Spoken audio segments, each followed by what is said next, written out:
The big update is here for Overwatch 2, the mid-season changes to competitive and to balance. There's lots of stuff to go over, but the question remains, does it really change much with how the game feels? Hey everyone, I'm LittleBobby here with 59 Gaming Direct, and today we're going to be talking about the new mid-season changes to Overwatch 2 and what it means for the game and what it could mean possibly with balance patches and things like that going forward. Before we get started, I would like to ask, if you're brand new here and you enjoy this video, make sure you subscribe and hit that notification bell and leave a thumbs up and a comment letting us know what your favorite change to Overwatch 2 is. If you don't like this video, leave us a dislike and let us know in the comments what we could do better for next time. So starting at the very beginning of this patch, general updates, competitive play and matchmaking. We're continuing to monitor the health of the competitive play and matchmaking across Overwatch 2, both for returning and new players. We've made numerous tuning adjustments on the server for both initial and continued determination of players' skill tier and division, many of which will become even more noticeable at the start of Season 2. We've increased the precision of our queue time estimates for each individual role in role queue. Defense Matrix. The audio transcription feature has been added with a limited rollout for PC players in select countries. As a piece of our Defense Matrix initiative, audio transcriptions allow us to analyze a transcript from a temporary voice chat recording of a reported player.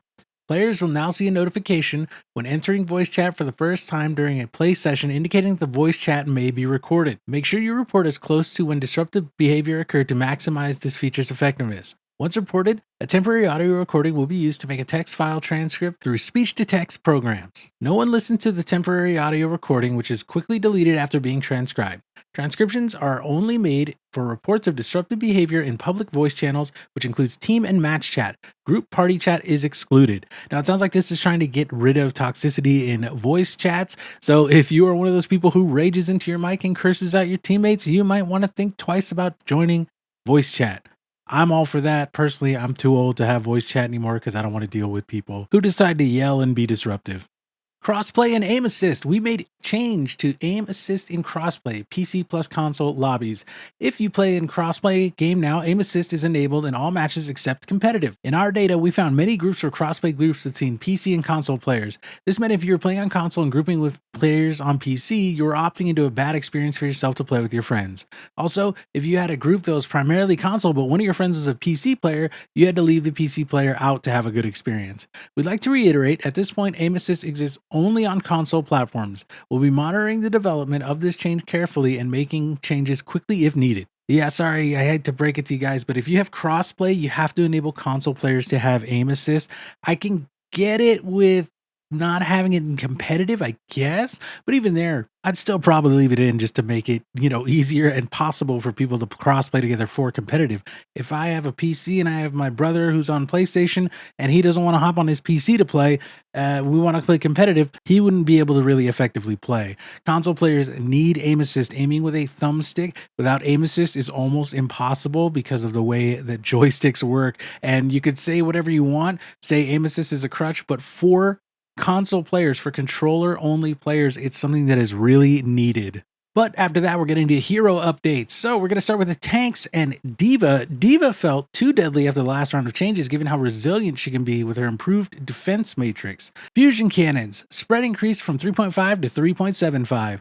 Boosters, impact damage reduced from 25 to 15. Call Mech, fixed in last update. Call Mech ultimate cost reduced by 12%. That means if you're in your little baby D.Va form, you're going to be able to get your mech back just a little bit faster. I guess they made that change last update they did. Zarya. Early player sentiment predicted Zarya is one of the weakest solo tanks in 5v5, although her high damage potential and barrier uptime have proven to be extremely effective. For opponents, feedback has indicated this can feel as though Zarya has a very limited window of vulnerability, which feels difficult to deal with when combined with her ramping damage potential. These changes will reduce the barrier uptime, making it slightly more difficult for her to gain energy, and will provide enemies with more time to deal damage to her. Particle barrier, duration reduced from 2.5 to 2 seconds. Cooldown increased from 10 to 11 seconds. Projected barrier, duration reduced from 2.5 to 2 seconds. Cooldown increased from 10 to 11 seconds. I played Zarya, and I think this still needs a little bit of tuning. I think adding the cooldown was a great choice, but I think the duration needs to be brought back to where it was. Having that extended cooldown, even making it maybe a second longer, makes it so that you have a lot more time to harm a Zarya in between her shields, but the ramping damage that she gets from her shields is so reduced now that it's really hard to get anywhere near a full charge with Zarya anymore. I played a few games earlier testing her out because Zarya's always been one of my favorite tanks, and it was definitely noticeable. I had a hard time getting over like 35–40% to her max damage. On to DPS heroes, starting with Genji. Genji has greatly benefited from the move to 5v5. Changing to a single tank and the reduction of crowd control has removed a lot of obstacles for Genji. However, he hasn't received tuning updates since he wasn't actively in the meta until launch, an intentional decision based on our general preference to avoid preemptive adjustments when possible. These changes will bring Genji more in line with other flanking damage heroes like Tracer and Reaper. Shuriken, max ammo reduced from 30 to 24, damage reduced from 29 to 27. Genji is still pretty strong, but he does not hit quite as hard as he used to. His mobility though still allows him to get in, get out, kind of be a nuisance just basically from any angle. So if you're a Genji main, I don't think you're going to be really affected by this too much. It's just not going to be quite as easy for you to kill squishies with one Shuriken throw and a dash. Junkrat, Steel Trap. Fixed in last update, arming time increased from 0.5 to 0.75 seconds. Fixed in last update, trap duration reduced from 3 to 2.5 seconds. I think these are good choices for Junkrat. Junkrat is really strong and kind of like an easy mode character. He doesn't really have a super high mechanical skill ceiling, in my opinion. At least when you're fighting people who are under like the master's rank, anyone under there, Junkrat can pretty easily go in and kind of do a lot of work really, really easily. And now on to Sombra. Sorry, Talon. I hate to do this to you, but with Sombra's rework, she gained a lot more damage to help account for the reduced ability lockout duration of Hack. This has proven to be too deadly for a flanker with easy access to the enemy backlines, especially in 5v5. She can no longer channel Hack on an already hacked target, as feedback indicated the reduced cooldown combined with hacking from stealth proved to be too frustrating for many players. This is essentially a per target cooldown that enables Hack to keep its current 4-second cooldown for potentially hacking multiple targets. Hack. Ability lockout duration reduced from 1.75 to 1.5 seconds. Hacked enemies are no longer valid targets for hacking for the duration of the 8-second effect. Hacked enemy damage multiplier reduced from 40 to 25%. That's a pretty big nerf for Sombra. I haven't tried her out yet, but hopefully Talon can let you guys know during a live stream. And finally on to support. Kiriko. This invulnerability window is primarily intended to help avoid instantly dying to something unseen after teleporting through walls, but it ended up being a little too long and led to some confusion while shooting at Kiriko. Swift Step. Invulnerability duration reduced from 0.4 to 0.25 seconds. That is definitely one that you feel if you're used to having that 0.4 second invulnerability available. Kiriko plays a little bit different now. You just kind of got to be smarter with what you're doing when you're using her invulnerability.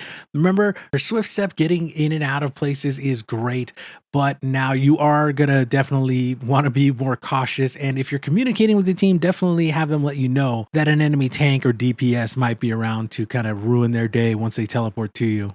Bug fixes. General. PC only. The default setting for the audio mix has been changed to studio reference. Resolved an issue where some players could be stuck in Bronze 5 even after several rank updates. Console only. Fixed an issue where PC interface was being forced on for some console players. Console only. Fixed a bug on console where your game could freeze if you opened and closed a hero cinematic. Console only. Fixed an issue where capture highlight could not be unbound from left D-pad. Addressed multiple leaderboard issues causing inaccurate placement and ordering.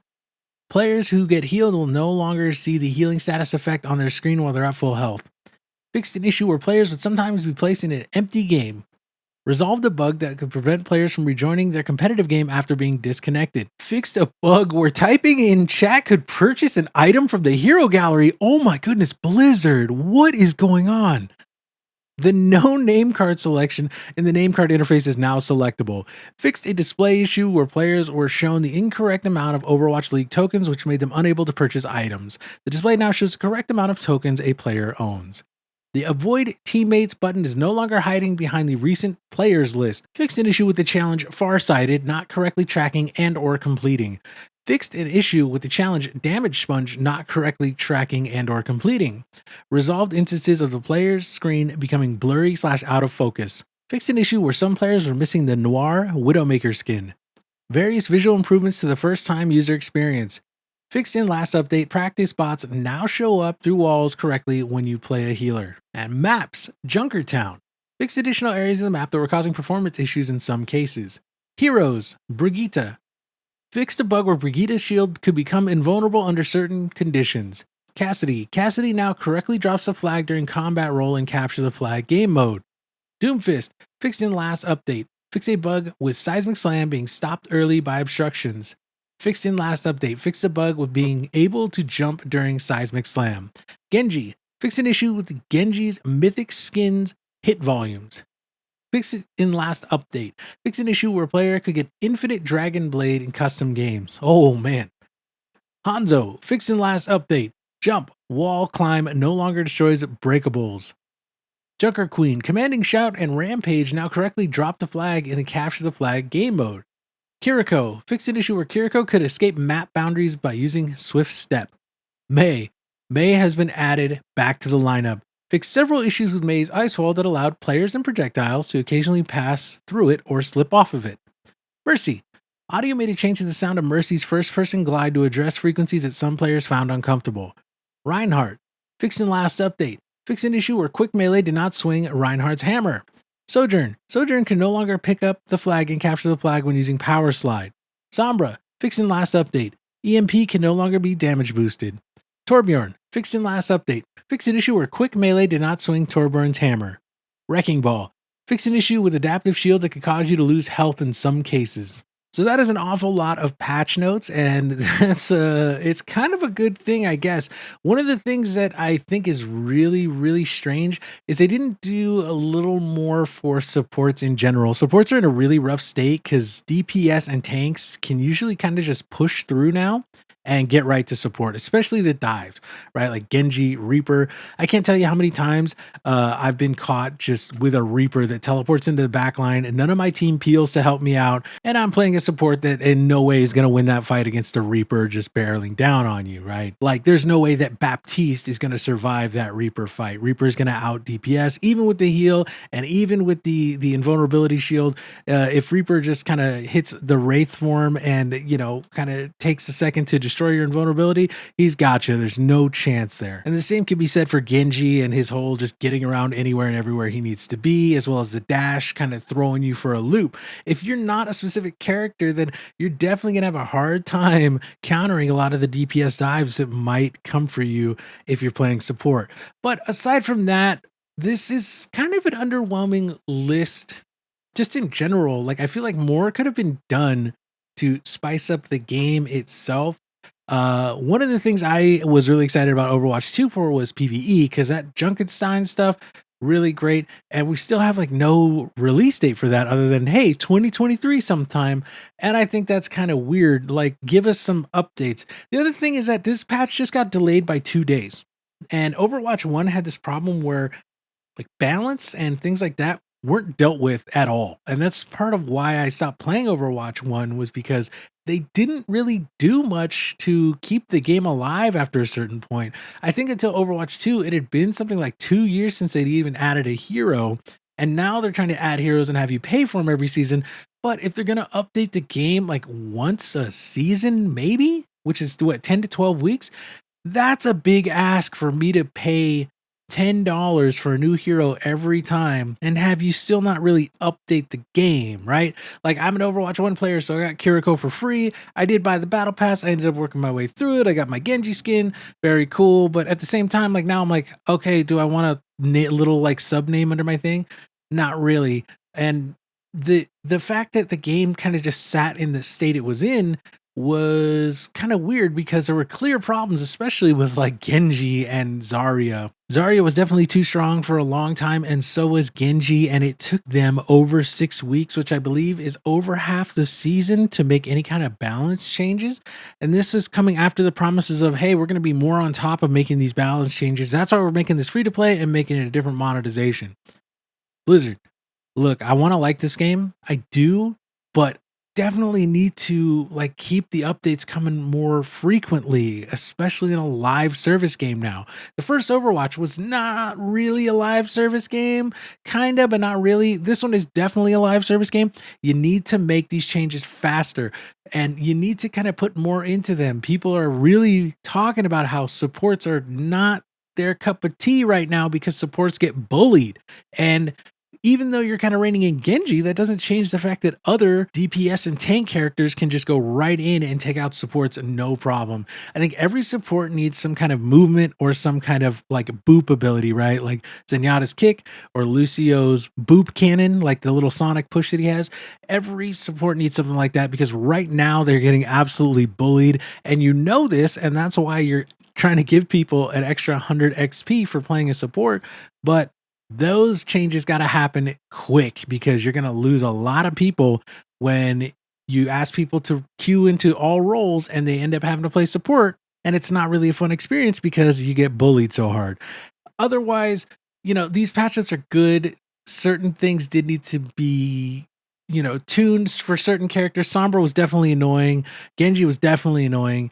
And Zarya was definitely the strongest tank. Diva, I think, still feels pretty good. But yeah, I would love to see more from Blizzard and have this happen more quickly. Like, these changes probably should have happened after 2 to 3 weeks. And they were supposed to release 2 days ago, but they didn't. So this is like a whole thing with Blizzard. They're like already kind of slipping on what they promised and what they said they were going to do and why they needed to do it to make Overwatch 2, right? But anyway, that's just me. Let us know in the comments down below what you think. Did your main get wrecked? Were you a Genji main and now he's useless? I don't think so personally. I think Genji's still in a pretty good spot. I think those Zarya changes went a tiny bit too far. Maybe give her the duration back and keep the cooldown or even increase it further. Diva's okay. Kiriko is fine. Sombra, the changes are definitely healthy, just kind of like Genji's changes. Again, sorry, rest in peace, Talon. I know Sombra's like your main, but other than that, what do you think of these changes? Does Blizzard need to be more on top of the ball? Are we right or are we out of touch? Just let us know down in the comments below. And thank you so much for watching. Again, I'm LittleBobby here with 5-9 Direct. And make sure you subscribe and hit that notification bell. Leave a like if you made it to the end. And leave a dislike if you thought we could do better. Thanks so much, and you guys have a great day.